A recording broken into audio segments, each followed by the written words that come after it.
శ్రీమాత్రే నమః. సాక్షాత్ పార్వతీదేవి ఆచరించిన రంభారథం ఎలా చేయాలో మీకు తెలుసా? రంభారథం పూర్తి వివరాలు మీకోసం. రంభారథం అనగా ఇదొక దేవలోక అప్సరస అయిన రంభకు సంబంధించిన రథము అనుకో, లేదంటే రంభ ఆచరించిన రథము, లేక ఏదో ఒక పూజ అనుకుంటే పొరపాటే. హిందూ సంప్రదాయంలో ఇది ప్రత్యేకమైన స్థానం.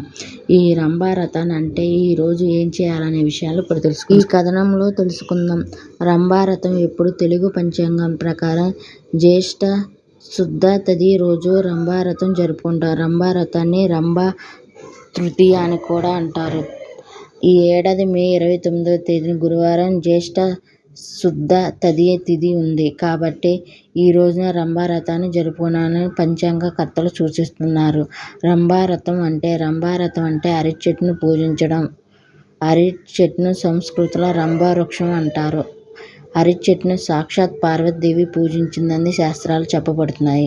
శివుణ్ణి పెళ్లి చేసుకునేందుకు పార్వతీదేవి చేసిన ప్రయత్నాలన్నీ విఫలమవుతూ ఉండడంతో ఏం చేయాలో అర్థం కాక పార్వతీదేవి విచారంలో మునిగిపోతుంది. అలాంటి పరిస్థితిలో పార్వతీదేవికి భృగు మహర్షి సూచించి వివరించిన రథమే ఈ రంభారథం. పురాణ కథనం. పూర్వకాలంలో మహాపతివ్రతలైన సావిత్రి, గాయత్రిలో బ్రహ్మ పట్ల సావిత్రి నిర్లక్ష్యంగా వ్యవహరించిందట. దానితో బీజం లేని వృక్షంగా భూలోకాన్ని పడుండమని ఆమెను బ్రహ్మ శపించాడు. అలాగా సావిత్రి అరటి చెట్టు రూపంలో ఉంటూ బ్రహ్మ గురించి తపస్సు చేసి బ్రహ్మ అనుగ్రహాన్ని సంపాదించి సావిత్రి తపస్సుకు బ్రహ్మ సంతృప్తి చెంది ఆమెని సత్యలోకానికి తీసుకువెళుతూ ఆమె అంశాన్ని మాత్రం అరటి చెట్టులోనే ఉంటాడు. అందుకే అరటి చెట్టును కోరిన కోరికలు తీర్చే శక్తి లభిస్తుందని విశ్వాసం. దేవునికి పెట్టిన నైవేద్యంలో అరటి పండ్లకు ప్రథమ స్థానం ఇవ్వడంలో అర్థం కూడా ఇదే.